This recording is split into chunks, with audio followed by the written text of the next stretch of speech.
Okay.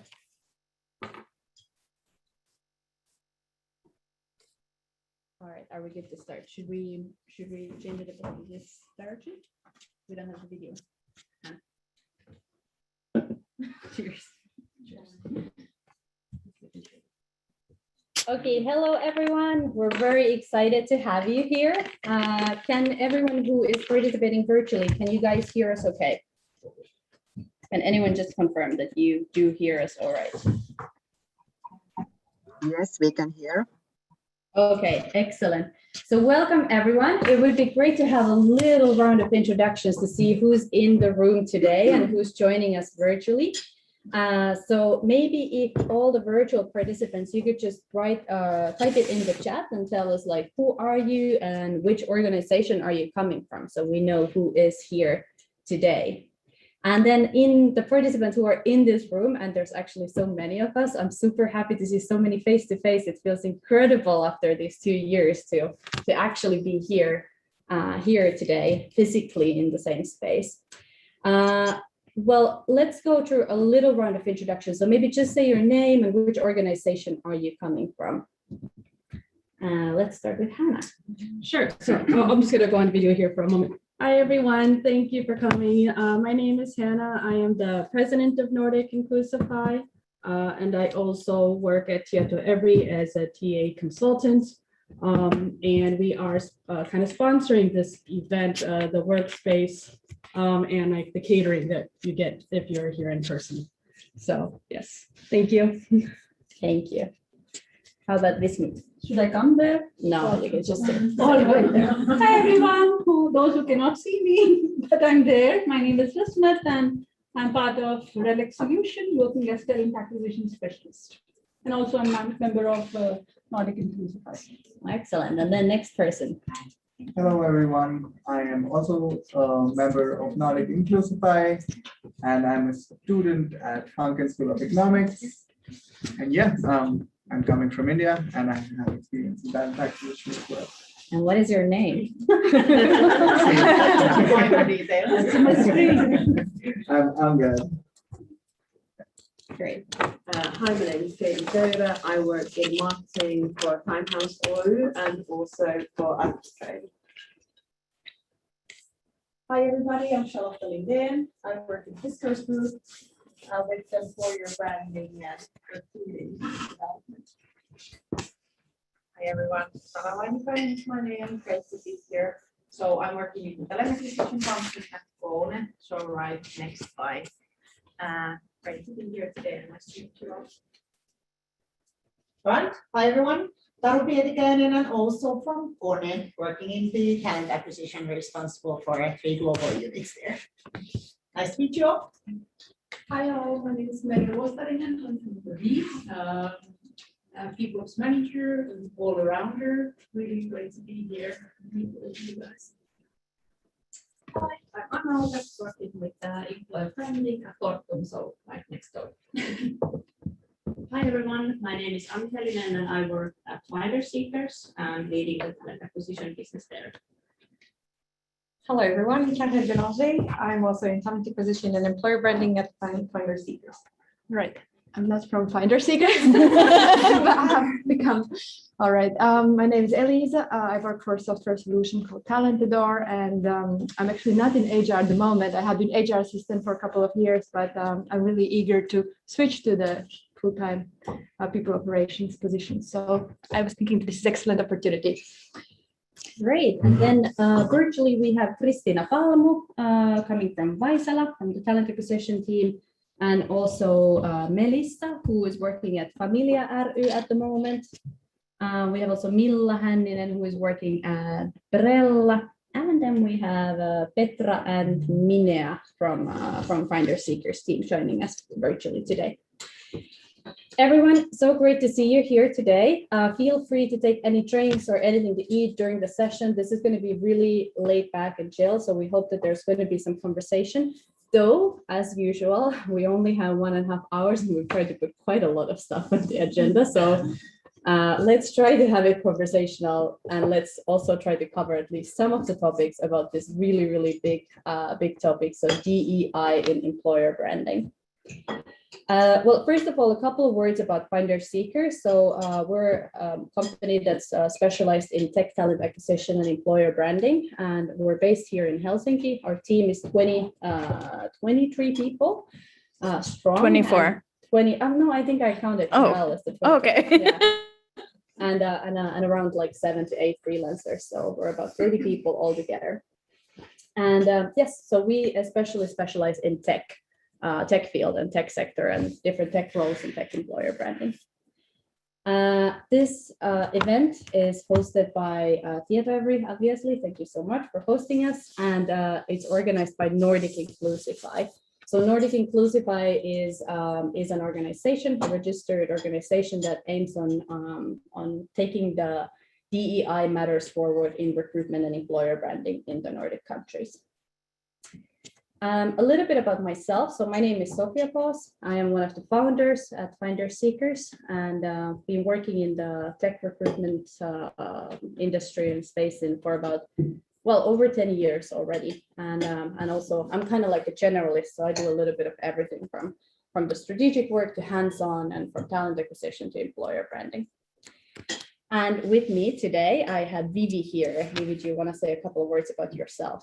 Sure. Hi, my name is Vivi Brook. I'm heading our employer branding and at FISA, basically. So I've been working in the tech industry for about 8 years now. My background is more in visual communications. I was in the film industry before, and then I fell in love with the tech industry, and it's been great ever since, basically. But I've been working with employer branding for pretty much most of the 8 years that I've been in the field and doing like employee experience and building up tech communities.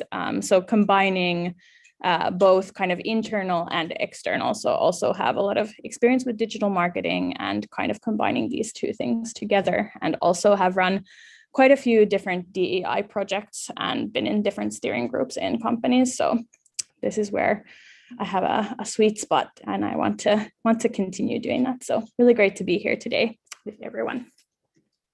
Yes, and what's on the agenda for today? So obviously after this little welcome session, we're going to talk about what's important in DEI actions when it comes to employer branding. And we're going to do a little exercise around DEI maturity. So we have a nice handout here for everyone that you can fill by yourself and think like, how mature is your organization when it comes to DEI? After that, we obviously don't have time to cover everything, but we try to a little bit analyze like, okay, how to take those DEI principles into action. So how can you actually bring them to your employee value proposition? What's meaningful? And also Vivi is going to share a little example of a case that she was working with in the past regarding DEI. And then we're going to talk about how to be a DEI change agent, because I guess we all know that, you might have the amazing ideas, but they don't always become a reality, even if they are in your head. And in the end, let's have some room for a Q&A. And everyone who is joining us virtually, feel free to write your questions in the chat as well. So we have Angad here who is moderating it, and he will take the questions at the end. So we'll try to answer some of those. We're going to be using the Miro board. So you will get a link to the chat.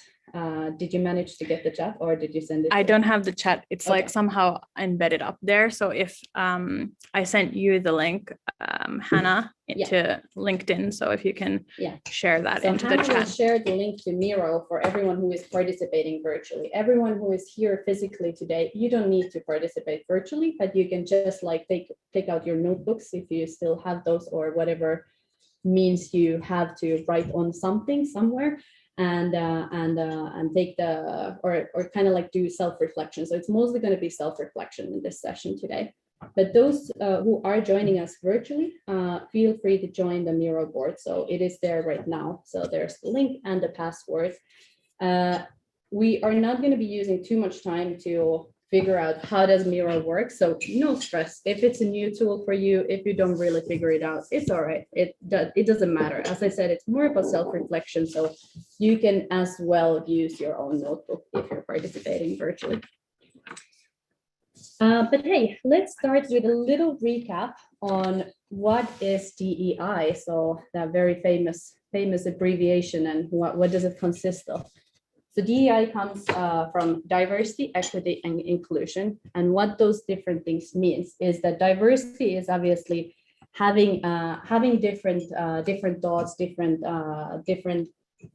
having the kind of like different ideas in your organization. And it typically comes from having people coming from different backgrounds, or people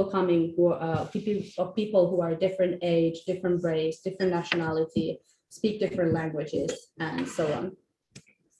Then we have equity, which is basically kind of like promoting the practices and the ways of working that make things more equal for everyone. So we know that, like if you come in to an organization, for example, as a like from an ethnic minority and from a gender minority, it might be harder for you to integrate, even if you're given the equal opportunities, that you might not still in reality achieve the equal opportunities. So equity means making it more equal through different practices, processes, and guidelines.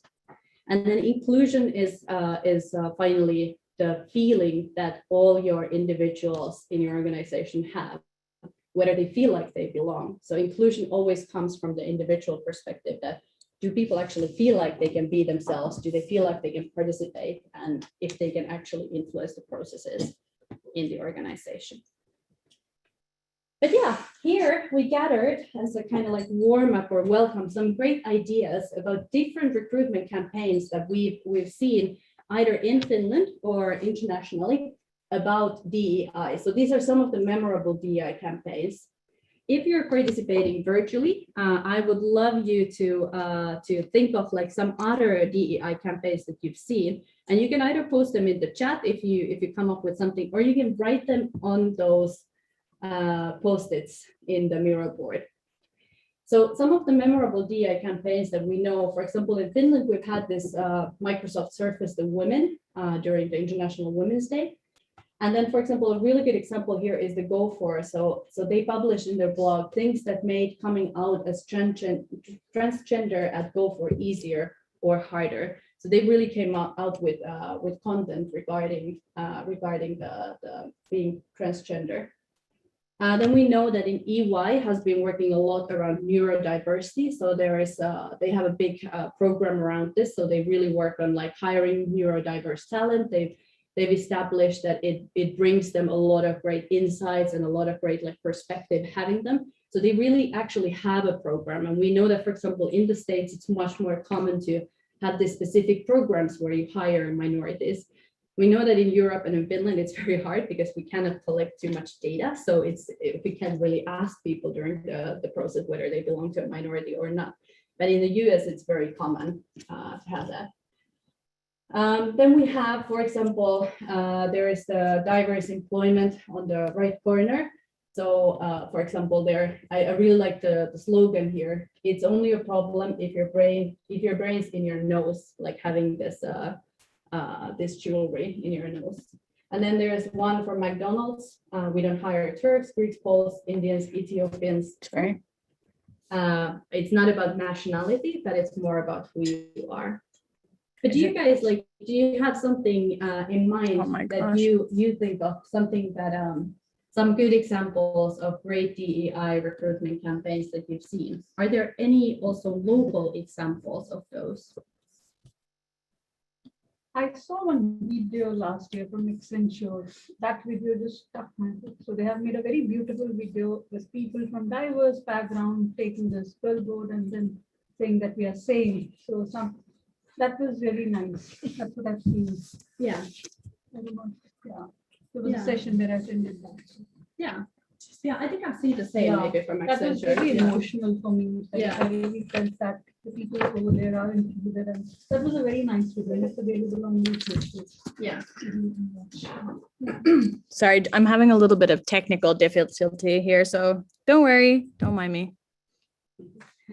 Any other great examples that anyone remembers? Has your organization been working around DEI? Did you create some content or campaign around DEI?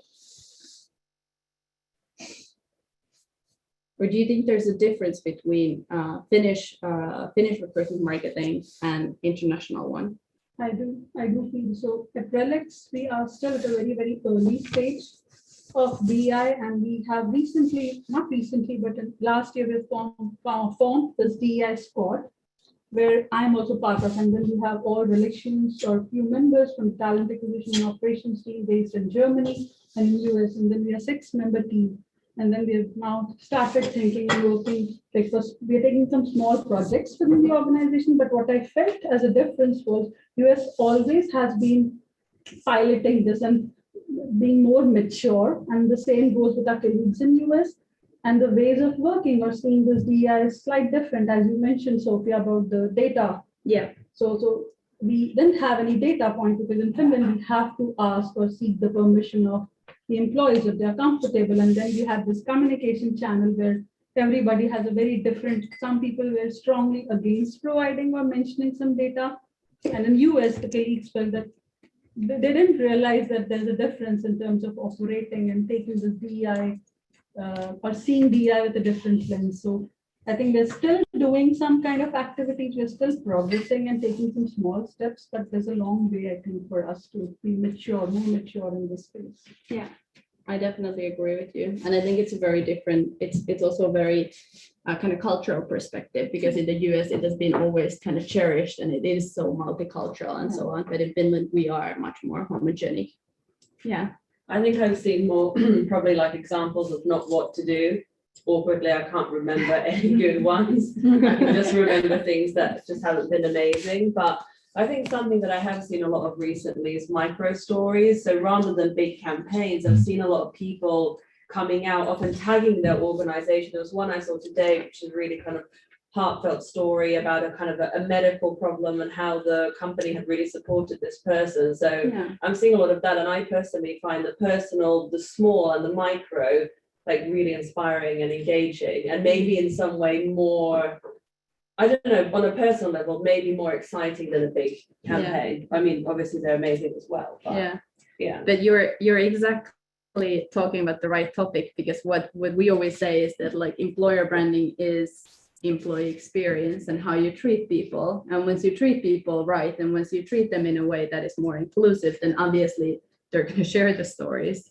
So really employer branding and DEI and employer branding also comes from employee experience. Any other comments before we move on? Also interested in hearing those really bad stories, like what definitely did not work. Naming no names. Yeah. Okay, but all right. This was just a little warm up about some of the campaigns. It is true that it was very difficult to find these campaigns, and it was very difficult to find Finnish campaigns, especially. It's not like, I don't think it's a topic that we are very mature overall in this market, so it's not something that we talk about too much. But the conversation is starting, and that's why also we started Nordic Inclusify in the first place, to start the conversation. But now I would like to have Vivi on the floor to talk a little bit more about the employer branding principles and where does DEI come into picture. Great. Sorry for my technical difficulties here. We're having some interesting issues here. And you can go on there. I don't think I can, because the technical difficulties might mean that you might not be able to maneuver it, Sophia. You can turn your video on. The video is on. Oh, okay. Yeah, I think. But also, one quick technical question. Can people hear us properly? Because we think that the Jabra is not working. Yes, we can hear. Okay, great. Super. Okay, so we're going to talk about the principles, and these are just like finder seekers principles behind magnetic employer branding and what we've also kind of seen. And I think a lot of people here, I've been preaching this for many years, so I think they're not anything super new. But basically, when you think about employer branding, it really starts from it being genuine employee experience driven. So really what's happening on the inside, and ensuring that you're sharing content and things that you're doing on the inside and building those communities. Then it's also about, because people trust evidently they trust other people. They also follow other people. So they follow other people to another company. They follow you online. So it's also about bringing individuals to the spotlight. And a lot of the time it's either been only sharing stories about the culture and not so much about the people behind the work. So I think a lot of us know that now it's like very, very important that you bring the people behind the scenes to the forefront. And then when it comes to how to do it, it's really about discovering what's already there. So discover, document, and co-design, leave the fairy dust behind. So a lot of people are just sprinkling some really nice fancy words all over the place. And it's really, and sometimes it can be also from management that they're like, oh, we really want to be like this. And I'm like, well, are you like that actually? And if you're not like that, we can make some changes and we can co-design the different kinds of communities and do changes there, but we can also already document what's there. A lot of companies might say in Finland, for example, compare and be like, oh, like we want to be like Reactor. And I'm like, are you like Reactor? Because if you're not, then, I mean, you can take lots of great ideas, but you have to look at what they've been doing for like past 20 years already since they started. So it's kind of about bringing those things and finding what are the little nuggets that make you special. Also about being brave and doing your own thing and trying out wild ideas. So you're not always going to get it right. You have to test and see what works and what doesn't work. You don't have to do exactly what your competitors are doing. Some of the basic things are obviously there that you can do, but then you can always bring like a new point of view or try something and let it fail and then just don't continue it again. You learn. But the same things kind of apply for when you're thinking about how to start with your DEI employer branding. So if we look at what employer branding is nowadays and how we kind of talk about it, is that we kind of put it into this employer branding palette. So we have different pillars, for example, employer branding strategy and foundation, which consists of internal research, external research, the strategy, the EVP, the talent personas, tone of voice, how do you talk about what's the employer story, and also obviously all the stakeholder management and metrics. And then you have content and career page, which are put together because ideally you're quite often landing onto a career page with the content that you're creating. Then you have EB, marketing and PR, and also data analytics. So currently this doesn't have a data section as its own, but it's definitely something that we are constantly working on, and it's one of the most important upcoming things. It's not an easy task to do because combining all these different data points within a company, when you know that there's always different ATSs and people programs and everything like this, trying to get all this data in one place and seeing how the funnel works is not the easiest task, but it's something that's definitely on the radar for most companies nowadays. Then you have employee experience. Obviously, this is a really good touch point with like HR and with talent acquisition, employee ambassadorship, and events. So if we look at these kind of as the pillars to start from different kinds of employer branding topics, then we can also look at it from the DEI perspective. And we actually have a maturity model that we've created for employer branding based on this. But today we're not going to be looking at that, but we're going to be looking at the DEI maturity model, which we've created actually especially for this session. So hopefully this is going to be something that we can look at together. And yeah, we're going to continue now. So we have wonderful paper copies for the people in the room. The old school handouts. And for those of you online, we're going to be doing this task on Miro. So you have the link in the chat, hopefully. And we're going to be going through this one by one.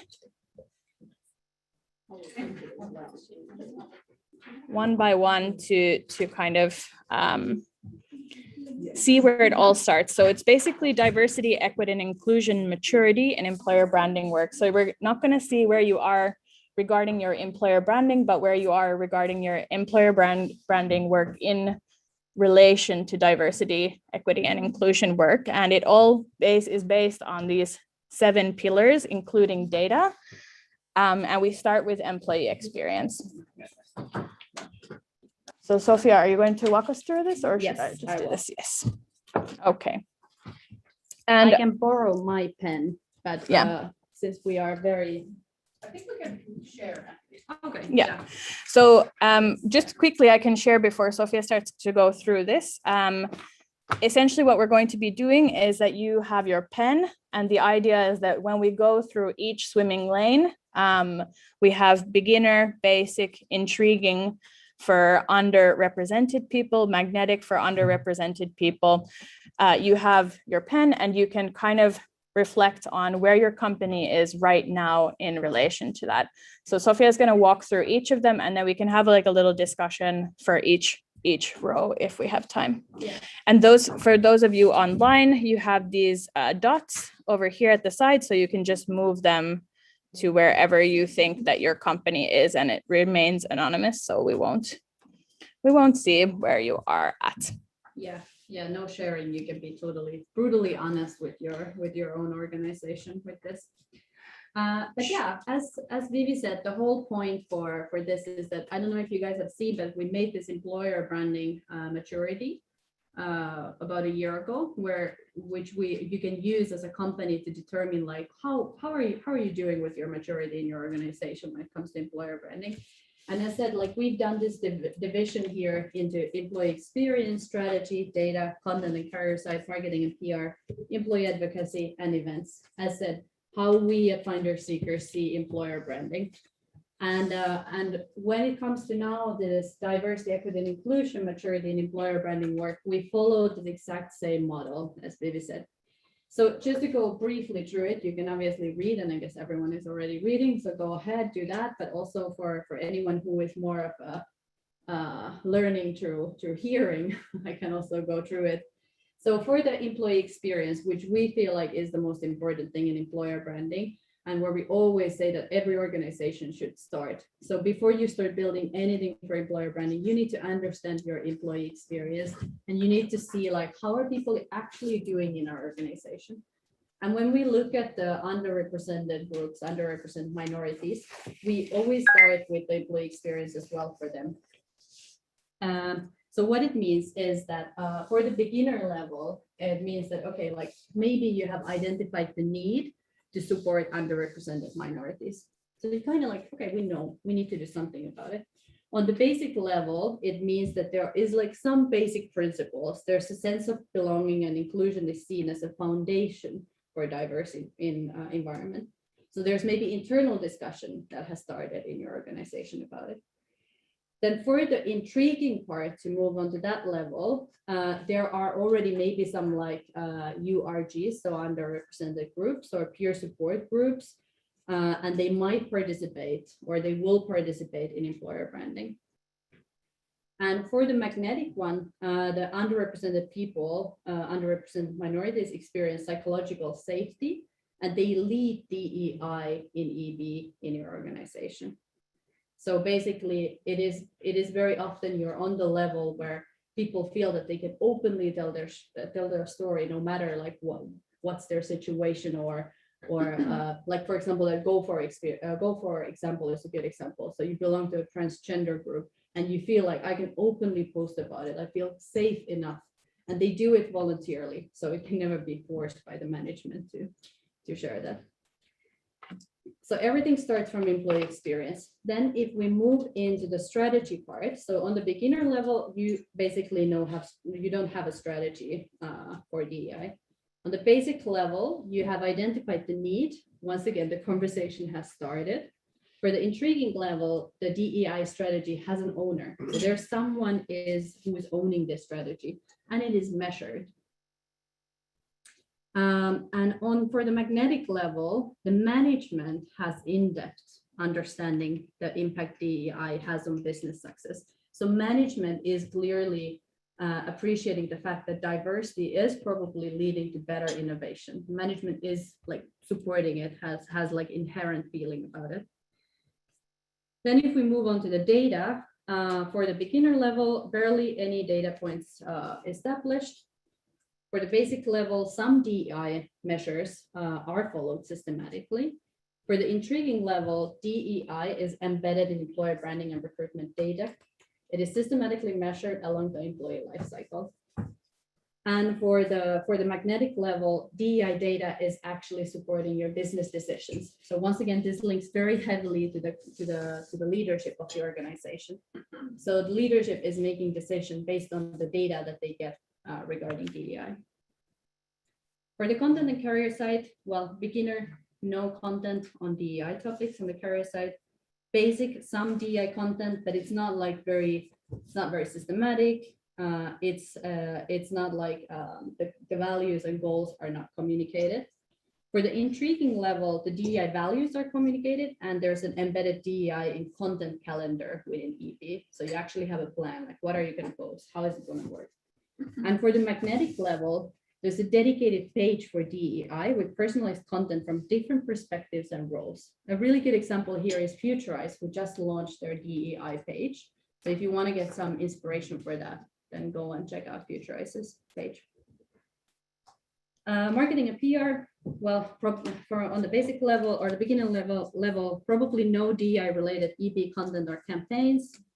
Also, diverse representation is not visible in the visuals. So you might not have any pictures or all your photos are very, very homogenic. On the basic level, there's diverse representation is visible in visual imagery. And there might be some campaigns that are related to, for example, International Women's Day, the Black History Month, Pride, etc. And for the intriguing level, we have larger, well thought out and targeted campaigns. So actually the underrepresented minorities are interested in the organization. And for the magnetic, the company is seen as a preferred employer for underrepresented minorities.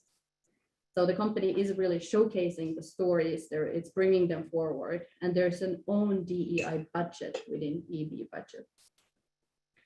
If we talk about employee advocacy, in the beginner, we have no DEI employee ambassadors. On the basic level, we might already have some, but they're typically asked, so they did not volunteer.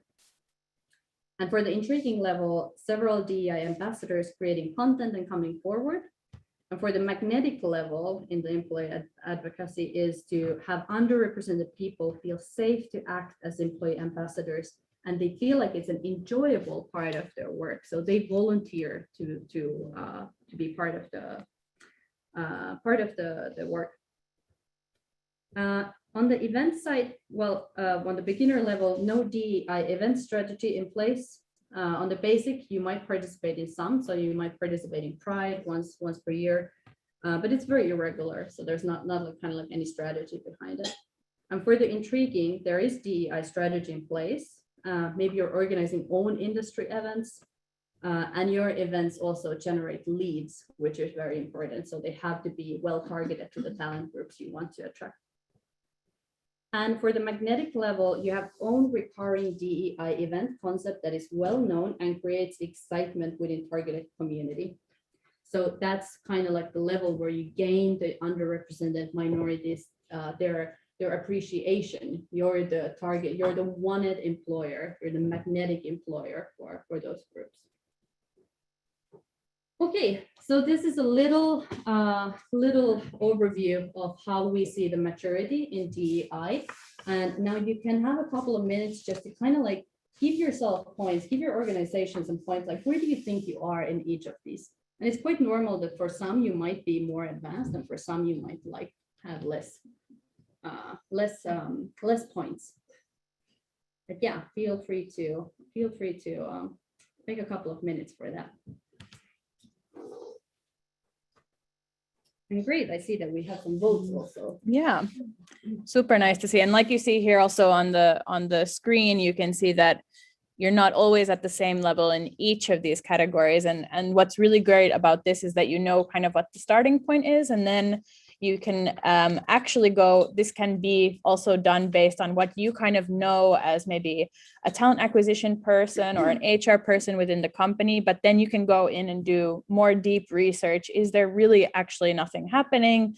Is there a strategy, but it's not actually being put into place or actually done any actions on it? So it's a really good place to kind of start to understand, like, okay, what are the actions that we actually need to do next in order to create the strategy?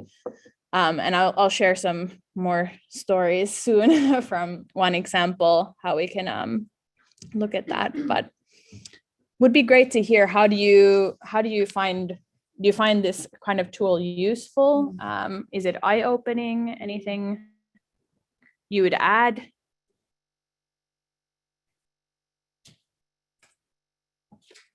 Well, it provides a nice structure that you can follow. So from that perspective, at least I find it helpful. We're in the very beginning, so. Great. And very kind of like concrete, that in different actions and activities, you are in kind of like different part of the path. So in some areas, kind of like in the starters group, but in some other areas quite well. I wouldn't say done, but in a very strong path. So, Yeah. I think this is a really strong tool to use. It's like you might think your company is doing pretty well, but when you start asking some like nitty-gritty questions and specifics, it's like, it's like maybe not so well. So I think it's a good eye-opening kind of tool. Yeah, we're also going to talk about it later, how to be a change agent in your organization when you take this forward. But this is a really good tool as well to take to your leadership and show them, like, where do you think we are? And like, if they say like, oh, we're magnetic, and then like, oh, give me some examples. And keep in mind that this is still specifically related to employer branding work. So obviously there's quite a lot of other aspects to the DEI topic that are more on the employee experience side. And there's lots of legal things that you have to keep in mind, and other kinds of things to do with like the workplace experience and everything like this. So this is more in relation to the employer branding work, just to keep that in your mind. Is there anyone who would like to share some insights about your organization, or where you think you are, or what are you already doing super well? What about online? Yeah.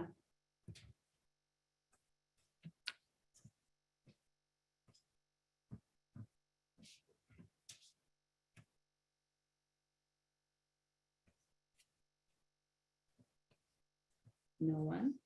Maybe I can share that seeing this this tool, I feel that we are still at the beginner level at most of the points, but I still feel that RELX as an organization in general is very inclusive, but they have not been able to maybe brand that or talk more about it deliberately or indeliberately. I really don't know. So that's why we are now focusing on, because we have management support. They've been supportive of the suggestions we've been giving. So I think it overall, it's a positive sign that we've been moving in the right direction. And then maybe after a year or so, there'll be much more maturity in terms of looking at that aspect. But when I talk about the data and content, yeah, we're still the beginner. Yeah. But it is true that the conversation has to start before anything else can start. So I think like, even if you have the conversation ongoing, that's a very important factor. Yeah, and I think this would then help me challenge and then ask questions within our team members or squad, and then also then challenge or then maybe present this to the leadership team, and then start measuring or using this and become more effective and having a proper strategy and a concrete maybe measure. That's true. And I think also one kind of interesting aspect regarding this is that I think like everyone probably, since we are interested in employer branding, we're also following all this kind of like leadership DEI studies that are published every year. And we can still see that, for example, in the Finnish organizations, well, I guess it's not only Finnish, it's a kind of global challenge, but very often the leadership team actually doesn't have too much diversity. And in Finland, something that we always talk about is the gender equality, because we are like, we're one of the first countries to grant women the right to, well, we are the first country to grant women the right to vote. And we talk a lot about that, and we feel like, well, we have a lot of like gender equality, so that means, I guess, that we have done our part in DEI. But what we don't very often understand is that DEI comes from so many different aspects, and it's not only the gender factor, that we should really consider a lot of other things. That's why when we start with employer branding work as well, it's like always about the internal analysis first. So what do you have? Like, what does DEI mean to you? So what is it? What does your organization already do well? And so on. And since we work in the recruitment space, also what we've seen during the last years is that it's increasingly important for candidates. So a lot of people, a lot of the talent, especially the younger talent entering the work life now, they talk about DEI. They come and ask. I had a once candidate who said like, oh, I don't want to work in this company because it looks like it's only like white Finnish male. And he was part of that group as well. But he said like, oh, I don't want it. Like, I want something else. And then we talked about it with the company, and it wasn't actually reflecting their reality, but their visuals did not reflect the reality of the company. And I think another thing that's quite often, which I've been talking about a lot with different companies and in companies that I've worked with in-house as well, and what I've seen a lot is that I think it's really important to take people along for the journey of how you develop the DEI in your company. You don't have to have everything ready, and it doesn't have to be shiny and polished, because that's not even believable. Everybody knows that with DEI, you're at some point, and everybody has a lot of things that they can do and improve on. So I think sometimes when you're talking with management, it comes up that they're like, oh, but we don't have the promise yet, and we want to wait until we have this promise, until we can go out with anything, where that might take 2 years to get that promise out. And in the meantime, you can do a lot of different things and talk about it and talk where you're at right now. Like, we have started this group, or we've started this ERG, and we're, supporting, and we've got this stuff going on, and eventually different kind of phases come in, and that's okay. And it's really important to take people along for the journey. And that's the same thing with like any kind of employer branding work. Like, do they know what you're going to do? No, they don't know what you're going to do unless you tell them. So it's really kind of showing them what's already happening and engaging people along. Sorry, I wasn't. Milla here said also that it's a really good comment from Vivi, that it's important to involve the employees in the process. Actually, this is a good question. Does anyone have any good case practices from your organizations or any organization where you work? Like, how did you manage to get the employees in the process? Because like we said, that in Finland, it's very hard to measure the data, because you can't really ask people a lot of questions, and you can't put them into a box like, oh, you are this gender, or you belong into this age group. But does anyone have any good case practices? Like, how did you manage that in your organization?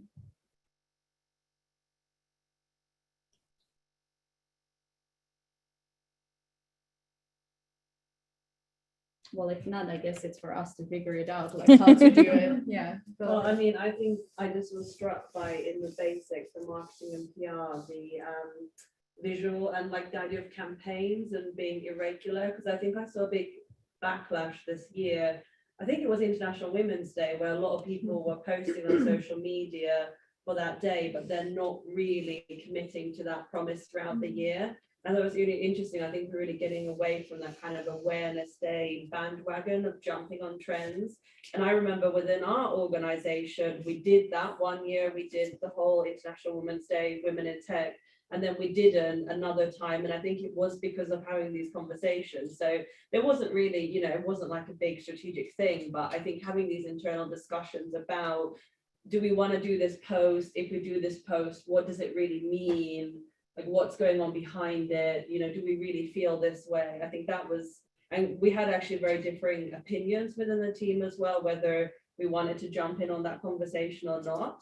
So, I mean, that's not really like a super big answer, but I think that's really interesting to see here. And then I think the magnetic one, when you were asking about what this tool is good for, I think the magnetic is almost like a blueprint. I can't just print that out and be like, that's what you should be doing. Because it's actually, there's really good ideas here, like the, hosting your own event and stuff like that. So But yeah, I don't know if anyone else felt the Awareness Day backlash or has seen that, whether you've seen it in your work more recently. A lot of the time for Pride is one big Yeah. example where people do like huge campaigns for Pride once a year and then no other spotlights on LGBTQI people throughout the year. So I think it's really important to remember in any type of employer branding, consistency is really important, that you're building that trust and that rapport with the candidates and with the potential and also the employees throughout the year. Like you show them on the inside how it's happening and like in real life, but then also you're sharing it on the external side, and those two things match together and it's happening consistently throughout the year. But that doesn't mean that you can't have those celebration months when you have like Pride or whatnot, but it's important that you then remember to spotlight people throughout the year. Yeah, and also Priyanka here is commenting in the chat that they are collecting data, but it's with no names and it's completely voluntary to participate in that. So it's kind of like it is true that you need to create this more like a Hoover type of thing when you try to attract people to join these groups. So you give them the opportunity, but you don't go and say like, hey, Vivi, would you like to join this women in finder seekers group, but more like you create it and then people can voluntarily join. Yeah. Okay, great. Well, this is a good tool for everyone. You're free to keep it, and we'll also make a PDF on you. Yeah, We can send it to you, so you can have all the materials afterwards. And as said, like it's a great way to go and talk to your leadership about these matters as well. So then if we talk a little bit about the employee value proposition. So how does this translate into employee value proposition? So I guess this is probably a thing that everyone has heard about, but employee value proposition, as a recap, it is your promise to your employees and your future candidates about your organization. And how we like to kind of shape it is that you have like these different things that are meaningful for anyone working in your organization. So it's about the work, the kind of environment, projects, work-life balance, etc. Then the development opportunities, so career growth, learning. Then we have culture, which is a lot about like collaboration, feedback, trust, compensation, salary, bonuses, fairness of the pay, recognition. We have people, so colleagues, managers, leadership, reputation, and then meaning, so organization vision, team vision, ability to influence, and kind of like the bigger contributions. So how do you feel about the meaning of the organization? So when we talk about DEI in employer branding, it's essentially just bringing these into the DEI context. So taking this exactly same formula and starting to think like, okay, so if you belong to the transgender group, what is important to you in terms of like work or development opportunities, culture, people, etc. If you belong to a gender minority, what is important to you? What might be meaningful for you? And so on, and just analyzing everything through workshops, through facilitation, and so on, analyzing everything from the perspective of the underrepresented groups or minorities in your organization. And this is also a really good way. We do a lot of different kinds of EVP workshops and design sprints, but we also can do them for DEI in the sense that it helps the company find what is their DEI promise. And I think that this is like a nice tool to be able to do that and kind of like ensure that you're able to hit a lot of the different boxes, but then just also have something that you can, for example, create your own career, like a sub page in the career pages where it says your diversity promise and whatnot. Yeah. And it is a very important tool as well, because what we've also seen since we work both in the employer branding and in recruitment is that for a lot of candidates who are part of some underrepresented group, it is very important the company where they're joining next. And we're covering this topic like frequently with the candidates, but it's not very often when the company itself can provide us this tool that, okay, like this is how we're supporting, for example, people who belong to sexual minorities and gender minorities, for example. So this is what we can offer them. And for a lot of people, it is one of the most crucial things, because you want to know that you can feel safe and you can be yourself in the organization, and it's not going to come as a shock for anyone, like, you know, who you are. So if a company has prepared something like this, very often the candidates are kind of like super surprised and positive about it, and they say like, well, if the organization has actually thought this through, it means that they're probably living according to these things that they say. So it's not only just putting it on your web page, but it has to reflect the reality. Yeah, it has to reflect the reality. So if you say it on the web page, it can't just be something that you want to say and kind of fluffy puffy. Yeah. And it's really important. Candidates and talent will challenge you back. Okay, so how is this shown in like the everyday life? What does this look like when you say that you have ERGs? Somebody might come and say like, okay, well, how are they organized? Do they have their own budget? Like, what does it actually mean in the everyday life, and how is that shown? And you can share that a little bit more information already by doing like content pieces like blog posts or having somebody's own experience shared there. So about like how they live in the actual work life in that specific company around this specific topic. So it's a nice way to also get a little bit of a content calendar going for these specific topics. That's true. Mira added on the chat that they have also launched a DEI committee with a focus on employee advocacy. Yeah, great. Priyanka was kind of agreeing or with you that like leadership involvement kind of really helps in. Yeah, I think that's one of the keys. Like your leadership has to be on board and appreciate the fact that diversity brings more innovation. Yeah. When you're talking like EVP and trying to figure out what that is, it's like you kind of talk about like, what does that mean if you put yourself in the shoes of someone who's transgender? It's like, I kind of wonder like, how effective is that? Like, you're not transgender, so it's like, is it almost better to try to bring in like minority groups when doing EVP? Absolutely. Yeah. So when we do like EVP workshops, we're always bringing in actual representation to creating and co-designing them with the people who have that exact experience. Same way as if we would do EVP workshop for a company who has like, they have talent personas that are only technology. We bring from each of the tech talent groups, like 2 to 3 people into the workshop and ensure that we're bringing their perspective into account when we're writing the EVPs. Yeah. Yeah, another comment from Amarachi. Having conversations with folks who identify with that group, either internal or external, definitely helps to empathize with lived experiences and active allyship. Yeah, for sure. That's true. But as we mentioned, there has to be this pull factor. So you can't go and pinpoint someone that, okay, you belong to a minority in this organization, because that's not inclusive at all. But you need to kind of invite them to have the conversation. Yeah. Okay, well, let's then move on to Great case example. Okay, I have this case example, but I'm going to probably talk most of the time.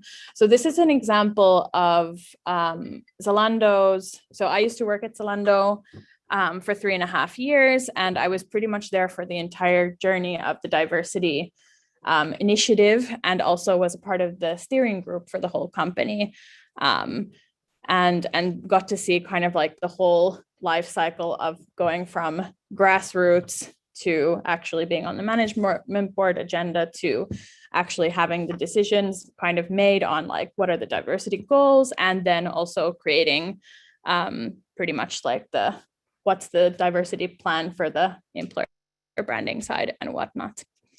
So I'm just going to show you from this aspect. So this is what it looks like from first glance, but then I'm going to share with you the story, how we got here, because I think that's quite interesting. So when you look at this at first glance, you have, this is actually a video that's under here, but you have what are the kind of like, what's the diversity promise? So we have include, respect, encourage, and then there's a boilerplate, which basically is Zalando's diversity promise. So, and telling why inclusion and diversity are super embedded in the culture and why it's important to continue to collaborate and develop unique talents together.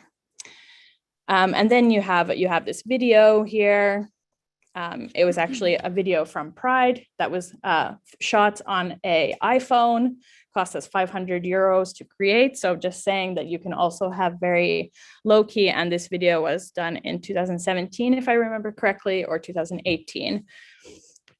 So very low hanging fruit, pretty easy to do, shot by employees, and then just edit it together. And that's our Come As You Are. Wear What You Love was our diversity promise.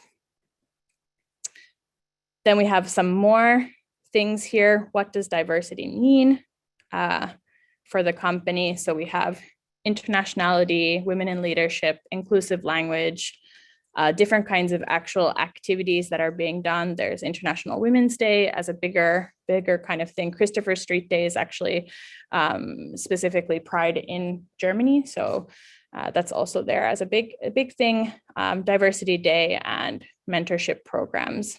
Then you have people stories of different people representing different minorities.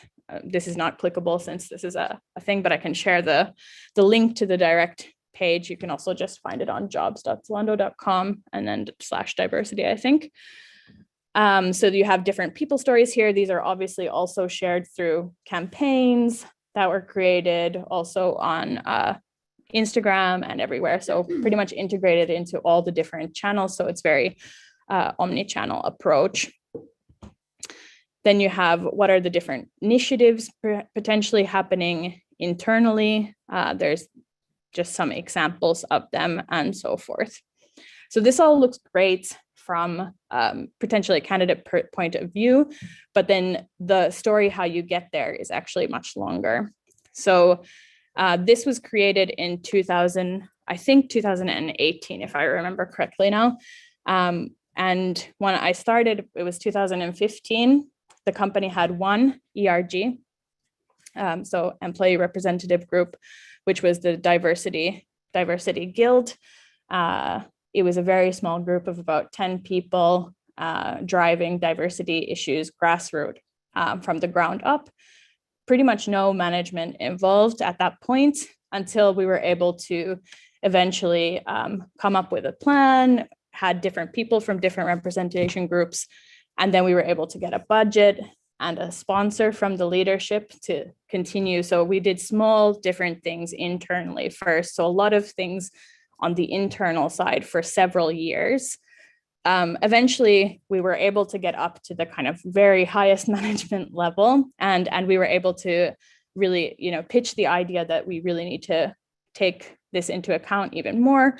Some other small kind of ERGs started popping up here and there from the employees and the want as well. Also, different kinds of trainings were held on unconscious bias, but also just on what is diversity? What does it mean for us? Like, what are the stats at the moment? So then there was this like really big internal research part, which took place in 2017 spring for about 6 months. And based on this, we created then a diversity steering group, which was a work group of about 30 people. And then we had a steering group about 4 to 6 people. I was one of them. And we started creating on the people and culture side, so essentially HR, we started creating like a bigger kind of working group where we were to have different tasks force to do with, for example, talent acquisition, employer branding, also on the people operations side. So we had different task forces and we had different groups of people come together to talk about different issues. And then we had on the other side, we also had on the business side, then people taking things forward. And the idea of the steering group was that we would gather all this like kind of strategy and what to do. And then we were going to go to the management board and kind of come up with like, what are the diversity goals that we really should be having externally? So, this basically we had 2 simultaneous tracks. So the one that was like the management board track, and then the one which was the working group track, which was like people in HR and making sure that we really find all the different aspects that we need to do in employer branding. We had our own person who was dedicated to DEI. So that being said, Zalando's employer branding team is about 12 people. So that's a lot of resources for employer branding. If you think about it, I haven't actually met any company so far who has had such a big team as that team where I was a part of. And so we had our own person who was dedicated to DEI. And we had the kind of like cold content plan and so forth. And this was really great. Obviously, we were doing a lot of stuff beforehand, like for Pride and stuff like this, but it was great to actually have something more meat to the bone, because we were being able to tell the story. And now we were able to kind of share that, hey, we're going to do this, we're going to share our goals. And that started to happen consecutively, that we started to say that, hey, by this and this time, we're going to have our goals out, and we shared that externally. So eventually, I think I left in 2019. We started the group it must have been 2017. And then we had like this working group whole thing going on 2019 September was when we came, or I wasn't anymore part of the company, but they released the management board level diversity goals of like 40% has to be XYZ and blah, blah, blah. So it's fine that you have like management level goals, but you also have to have the other things that are happening.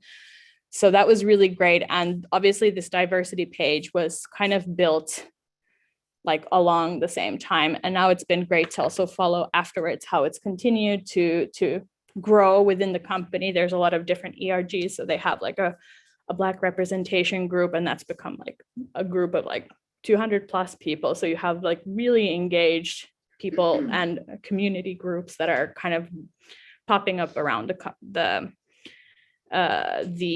company, and then you are able to share more about that. I didn't add here some of the campaigns that have been happening nowadays, but it's a really good example to go and check like what's kind of coming up from that and how they're touching upon diversity, because they're quite far along in the maturity. Now, the other thing, so once I left, I went to Solita. And so I was like, okay, how's everything here? And we're in a very Finnish company with some international, much smaller, obviously. So really early phases again. So how do you start up again? So I then again engaged with the research. So I did the research on the internal side. Then I created I did like a training for the entire company to talk about diversity.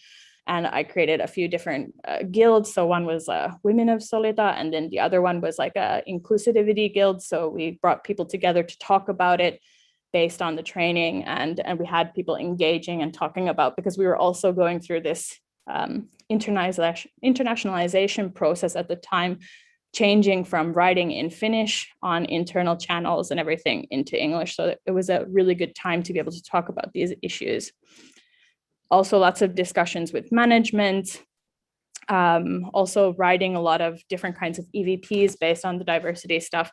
And then actually Solita, once I left Solita, which was 2020 summer, they released their diversity goals like about half year after I left. And there's now also a diversity page there with a lot of the the EVPs and everything that was written while I was there. So there's always like, it's a pretty long process to getting to basically seeing something like this. And you shouldn't just like drop it there like it is, but it can also be an evolving story. But I just wanted to share that sometimes it looks like more fancy on the outside, but then there's a lot of stuff that happens on the inside, and it's really important to get people, like you were mentioning earlier, like get people involved as they want to be a part of it. But through employer branding, you can do a lot of that. You have events, you have a lot of stuff like this that you can really engage people in and get more stories and whatnot from. So yeah, but I think there's a lot of good examples that Sofia mentioned too, like Futurize, and I think somebody else had just launched their first diversity page as well, and Kone launched their diversity goals also recently, I think a year ago. No, maybe, yeah. And then also Tieto Every did that as well around the same time, I think. Yeah. So I think it's definitely like something that's come up a lot now in Finland, but we're definitely kind of a little bit behind mainstream, or not mainstream Europe, but like mid-Europe-ish. So I think there's a lot of things that you can look from there to see trends, but also take into account that we're not America. So we don't have to necessarily go to that extreme. No offense.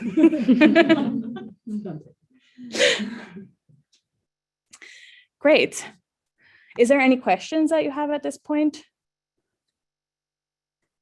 I think a lot of questions, but don't have time for all of them. Yeah. It's like, I think it's really fascinating, like you started like those groups and stuff like that. It's a lot. I'd Yeah. love to hear more about that someday. Yeah. We can have a glass of wine or something. Yes. Yeah, maybe just a thought and a comment, as you said, kind of with Zalando is the kind of only company so far where you have seen kind of such resources for EB. So that's maybe something, I don't know if people can relate, but at least something we're kind of wrestling with. So there would be a lot of things kind of lined up that we would need to do. And then again, it comes down to kind of, let's say, a bit prioritizing and the resources and all that. So but really kind of good to hear the story behind Zalando as well. Yeah, and I think like what's really good about that is to try and find like the win-win-win situation. So if you have like that diversity plan, then you can always say like, okay, like I want to write a story about this developer. Like we need some software developer, but maybe they also belong to some sort of ERG or something. So you can get a win-win-win story out of it at once. So I think that's also something good to keep in mind, that when resources are limited, then you can do prioritization and try and find synergies. Cool. Okay. So next, this is something that we don't have actually a printout for, but we can go through it, and then maybe you can write notes on the back of your papers. So basically, we're going to talk a little bit about how you can become your own DEI change agent in your own organization. So this can be even if it doesn't matter who you are in the company, but you can kind of think of like, what do I have the ability to control and where can I make an impact? Or maybe like, what kind of connections do I have within the company? What are the different things that I can talk about?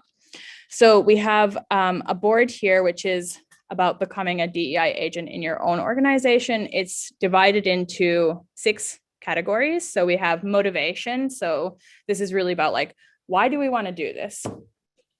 Then we have the second part, which is the target talent group. So who is this for? Who are we trying to talk to? The third part is the goals. What do we want to do? What do we actually want to do? Then we have the actions. How do we want to do it? So maybe there's something concrete there. Then we have the reasoning. How will we convince others? This is probably one of the most difficult ones. So we can have a little talk about that. And then we have the 6th one, which is support. Who will support the us or this initiative that we're planning to do? So really thinking about like, who can, this is kind of what we did in the working group when we first started out with thinking about these different things. So wanted to share with you how we approached it. For those of you online, you have these little sticky notes on the side, which you can just drag and write on if you click on them like this. Or you can just copy paste them like you would normally copy paste text and write on them. But we can go through each section and you can just write some ideas down. Then once we've done, we can maybe have a little talk after each section, maybe.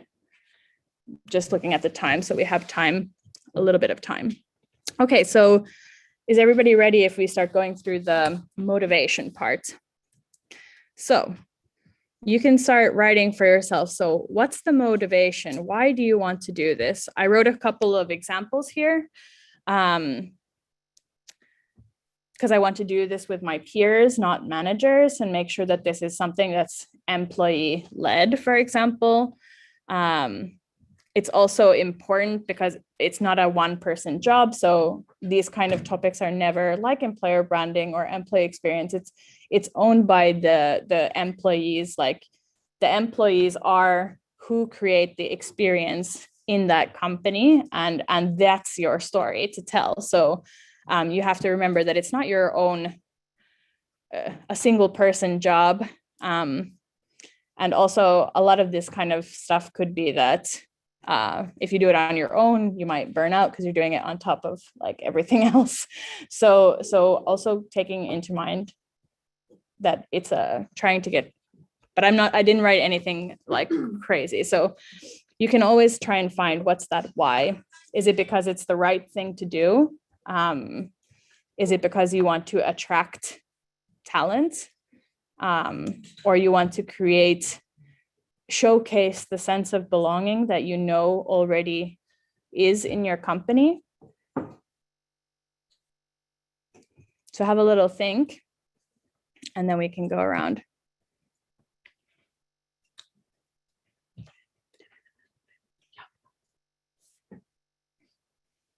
Somebody is writing, it's personally important for me to advocate DEI topics. I think personal motivation is also usually something that's very powerful, and it also creates a lot of ownership within a topic.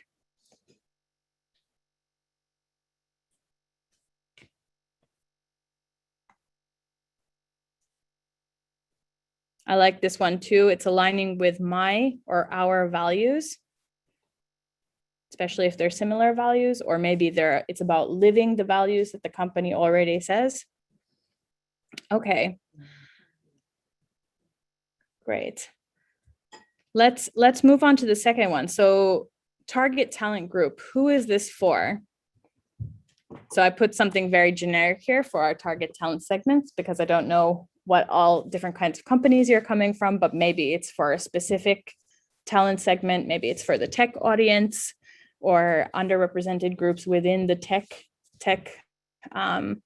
audience, or maybe it's some other kind of specific kind of talent groups that you're looking for. It could also be about engaging people within your industry, for example, or peers and colleagues, to get them also involved and inspire them about this.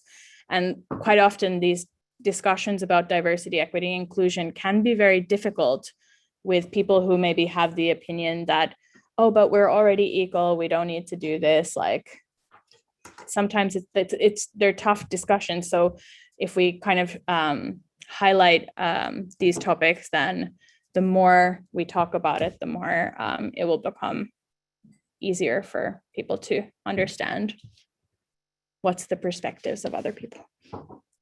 Yeah, this is great for intercultural families, for our employees.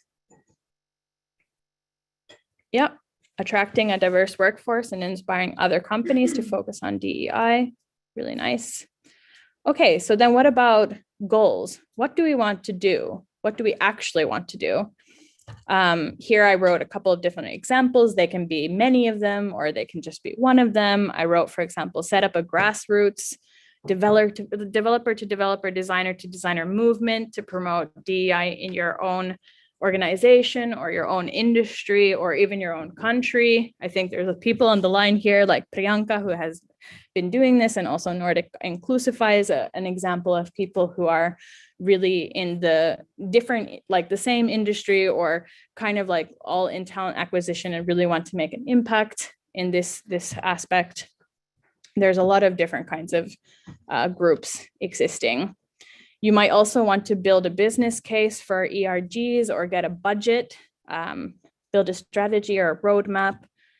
You might also only just want to communicate about the existing DEI activities. So it might not necessarily be about anything else. It might be about leveling up your DEI maturity, having a company goal. Yeah, I think this is great. Inclusivity guidelines to make our events open to everyone and to communicate better. Creating psychological safety for all employees. Come as you are, exactly. Yeah. Getting everybody involved and understanding why DEI is important. Super. Okay, so then what about the actions? How do you actually want to do this? So here are some examples again. So super simple, set up a kickoff meeting to get the initiative started, or set up that steering or working group to plan and run the kickoff. So like really concrete things, like how can you do something, or create the DEI and unconscious bias training for employees, share existing DEI data that you already have within the company. Most companies do have this. And I think a part of Finnish regulation is also that you have to have specific data. And also you could create the Slack or Teams channel regarding this topic just to discuss, like, how do people feel? Really kind of low hanging fruit things. Yeah, this is great. Write or publish an inclusivity plan. Could be kind of like a code of conduct to DEI in the company. Here we have continue with DEI trainings for the entire company, develop our DEI committee. One thing, for example, for talent acquisition specifically is to ensure that you have a DEI or unconscious bias training for your hiring managers, and also ensure that, for example, in the hiring process, that you ensure that not only are you hiring for talent, but also that the hiring managers themselves represent a diverse groups of people, so that somebody gets that experience of what people look like, and make sure that there's diversity there as well. Develop further our introduction to DEI onboarding session for newcomers. Yeah, I think that's really great to have it a part of the onboarding program as well. Great. Okay, so then reasoning. How will we convince others? This one's a difficult one. So I just added a few here, examples, but we can maybe have a discussion about it as well. So communication. Can't really emphasize that enough. You have to do a lot of communication in different channels, different ways, internal, external trainings. Yeah, it requires quite a bit.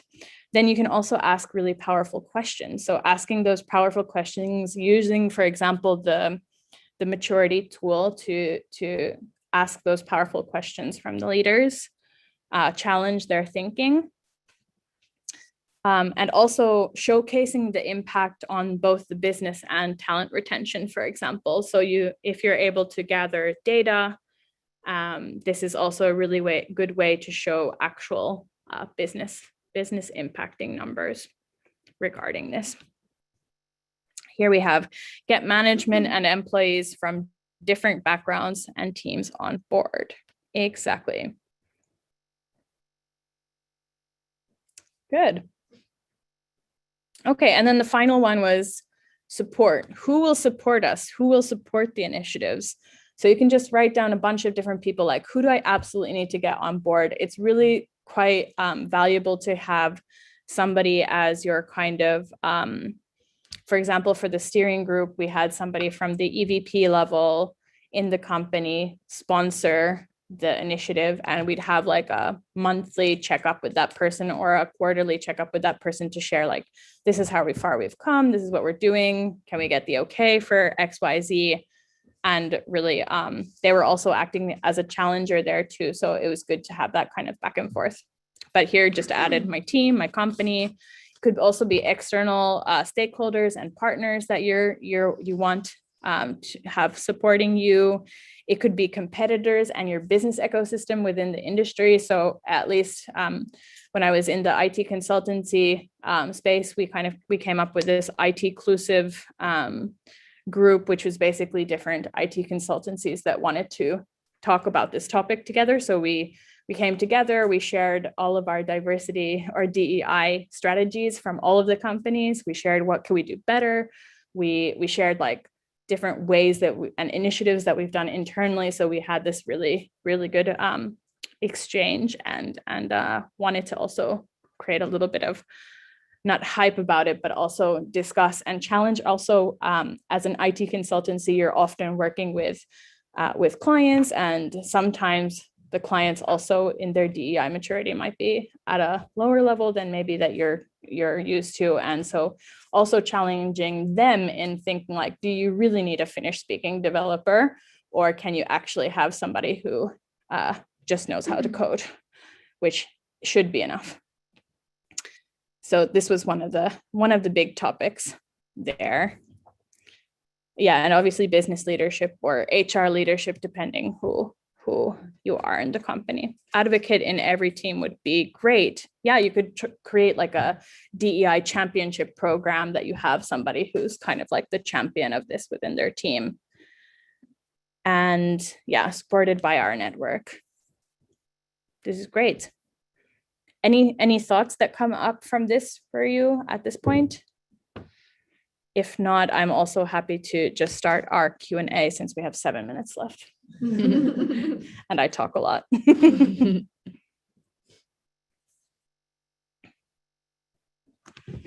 have one question about I think a lot of people probably feel the same way when there's a lot of thoughts and willingness, maybe not yet a focused strategy or budget, or there are, but there isn't sort of thing.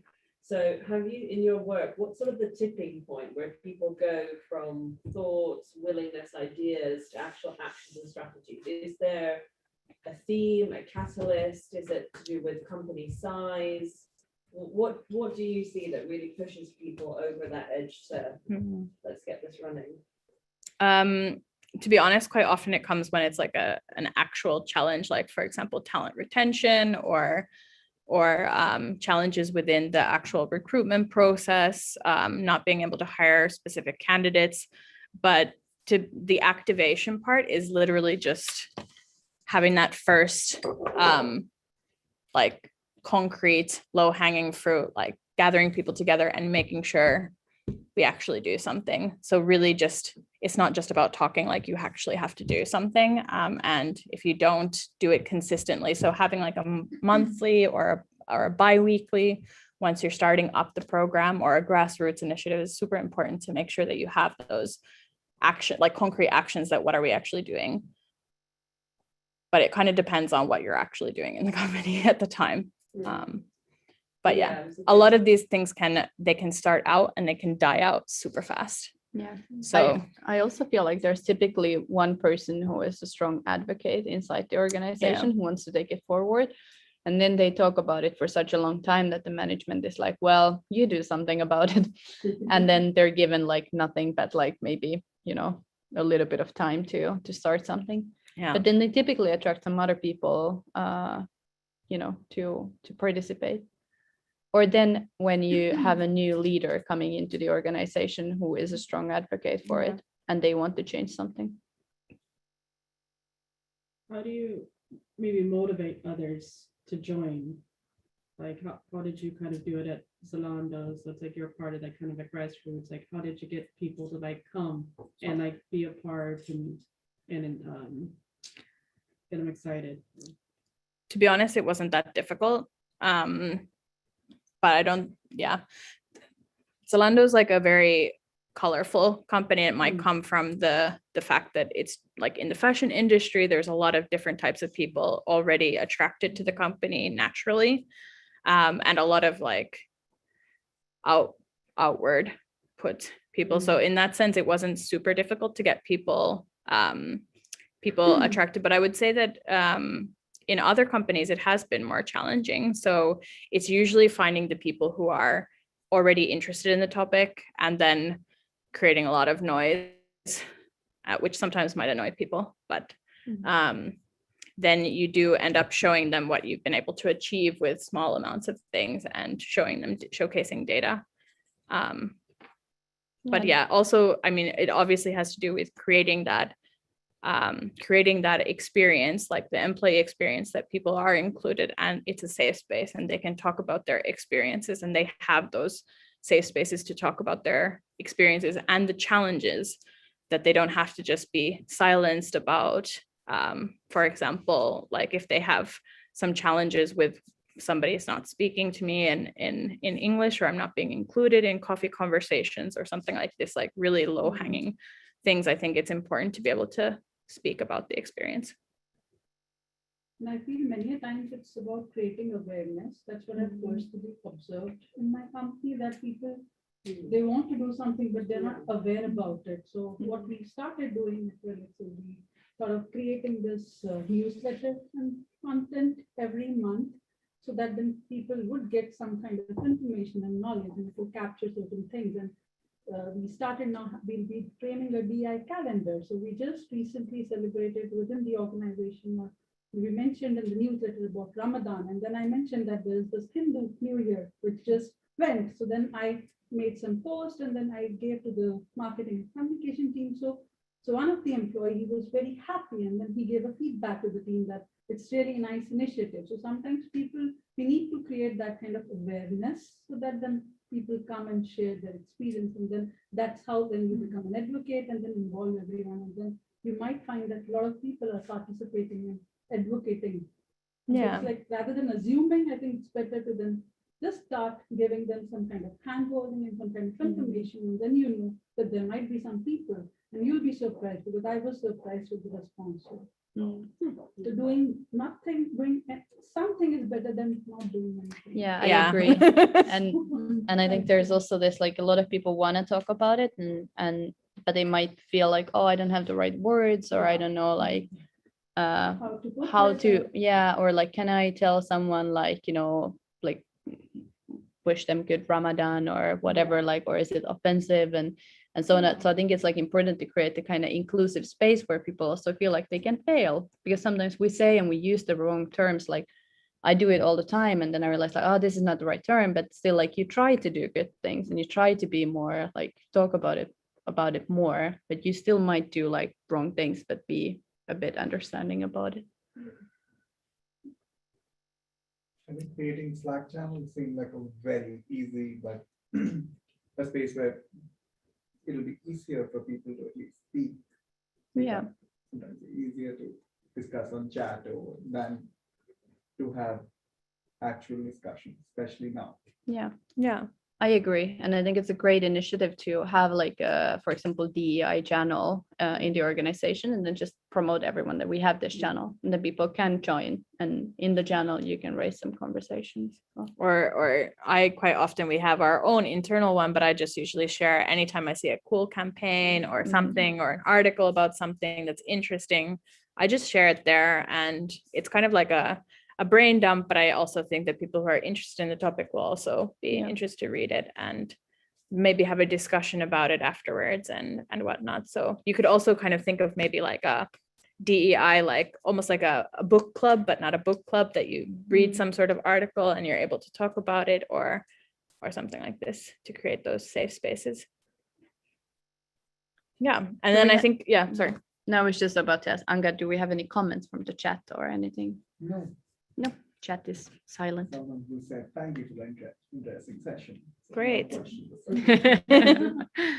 no Anything else, comments, or does anyone have any great initiatives that you launched that you want to tell everyone else about? It's always nice to learn from each other. I know at least one good one, which is Kone has like a really good initiative in India, which is really, really nice. Do you know, Taro, more about it if you want to share? No, actually, I'm having my catch up later on. Oh, okay. Do share it. Yeah, so they have been so swamped. Yeah, no, they actually also have done a lot of internal work in Kone's India office around this, and it's a kind of like a women's empowerment group, and it's a completely employee-led group, and they have like their own content calendar, and they have like all these kinds of events happening and trainings for each other, and there's all this like female mentorship and all this stuff, and it was really nice to learn more about it, and they have actually a whole blog about it as well, so you can check that out. If you should be able to find it somewhere on Kone's page, so it's nice to read something about like a grassroots initiative that's quite established already. I think one thing that I should have mentioned earlier, but what I think is really interesting, and which isn't necessarily so common yet in Finland, but there's a lot of like in Europe in general and also in the States, there's a lot of companies hiring their diversity and inclusion like leads or people and have like their own teams around this whole topic, both for the internal side to run like the ERGs to make sure that there's a budget, and then also like connecting with employer branding. So that's also something to keep in mind when you maybe connect with people on LinkedIn. If you're interested in the topic, then they share a lot of good information regarding these. We have one question online. Has anyone found success with leaders across the organization having a DEI goal? For example, representation related or tied to an employee survey for psychological safety or penetration of promotions for diverse groups. So has anyone found success with leaders across organizations having a DEI goal? Well, I think it would be great to hear from the room if people have any experiences.